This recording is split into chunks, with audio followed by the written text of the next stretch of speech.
Assalamualaikum warahmatullahi wabarakatuh. Perkenalkan, nama saya Deva Permana dengan MPM D1D020091, mata kuliah pengantar ilmu politik. Baiklah, di sini saya akan menjawab pertanyaan UTS pengantar ilmu politik. Yang pertama, mengapa kita perlu belajar politik dan apa yang dimaksud politik dan ilmu politik? Karena jurusan administrasi publik adalah jurusan yang masih dalam ruang lingkup FISIP, sehingga kita perlu belajar mengenai politik. Dan adapun manfaat yang kita peroleh seperti salah satunya mengetahui situasi gejolak politik yang sedang terjadi. Politik yaitu kegiatan yang berkaitan dengan masalah kekuasaan, pengambilan keputusan, kebijakan publik, dan alokasi atau distribusi. Ilmu politik adalah pemahaman mengenai tentang politik, yakni masalah-masalah kekuasaan, pengambilan keputusan, kebijakan publik, dan alokasi atau distribusi. Kedua, sejarah perkembangan politik dan ilmu politik. Ilmu politik lahir pada abad ke-19 secara pesat berdampingan dengan cabang-cabang ilmu sosial lainnya seperti sosiologi, antropologi, ekonomi, dan psikologi.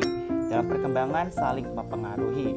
Di Yunani, pemikiran mengenai negara sudah muncul pada tahun 450 sebelum Masehi, seperti terbukti dalam karya ahli sejarah Herodotus atau filsuf lainnya seperti Plato, Aristoteles, dan sebagainya. Di Indonesia, ilmu tentang kenegaraan muncul pada Kerajaan Majapahit. Ditemukan karya tulis Negara Kartagam yang ditulis pada abad ke-13 dan ke-15 Masehi. Dan contoh lainnya yaitu Babat Tanah Jawi. Ketiga, bidang kajian ilmu politik.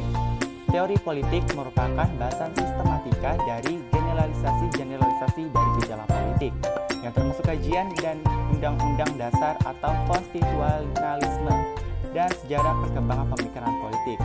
Lembaga politik merupakan suatu lembaga yang memiliki kewenangan untuk melaksanakan kegiatan atau aktivitas politik.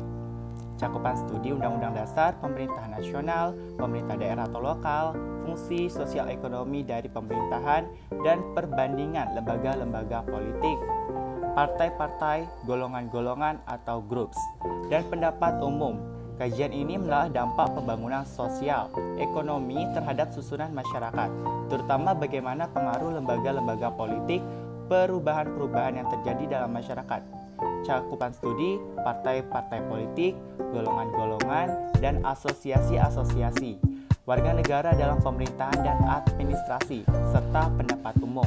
Dan yang terakhir yaitu ada hubungan internasional. Hubungan internasional merupakan hubungan antar negara-negara di dunia. Hubungan yang dimaksud dapat berupa kerjasama dalam bidang politik, ekonomi, pendidikan, sosial budaya, dan lain sebagainya. Cakupan studi yaitu politik internasional. Nomor 4 yaitu apa itu negara, tujuan negara, dan unsur pembentuk suatu negara. Negara adalah suatu organisasi dalam suatu wilayah yang memiliki kekuasaan tertinggi yang sah dan ditaati oleh rakyatnya. Tujuan negara adalah dapat mensejahterakan untuk para rakyatnya, baik dari segi ekonomi, pendidikan, keamanan, dan lain-lainnya. Unsur pembentuk suatu negara yang pertama ada penduduk, merupakan warga negara yang memiliki tempat tinggal dan juga memiliki kesepakatan diri untuk bersatu. Kedua, wilayah adalah daerah tertentu yang dikuasai atau menjadi teritorial dari sebuah kedaulatan. Ketiga yaitu pemerintah, merupakan unsur yang memegang kekuasaan untuk menjalankan roda pemerintahan. Yang keempat yaitu adanya kedaulatan, adalah kekuasaan tertinggi untuk membentuk undang-undang dan melaksanakan dengan semua cara. Yang terakhir yaitu ada unsur deklaratif, yaitu adanya pengakuan dari negara lain. Soal yang terakhir yaitu konsep kekuasaan dan sumber-sumber kekuasaan. Kekuasaan merupakan kewenangan yang bisa didapatkan oleh seseorang atau kelompok untuk menjalankan kewenangan tersebut sesuai dengan kewenangan yang diberikan. Sumber-sumber kekuasaan dapat berupa kedudukan, kekayaan, ataupun kepercayaan. Baiklah, itu tadi jawaban-jawaban yang telah saya sampaikan mengenai UTS pengantar ilmu politik. Lebih dahulu saya mohon maaf. Wassalamualaikum warahmatullahi wabarakatuh.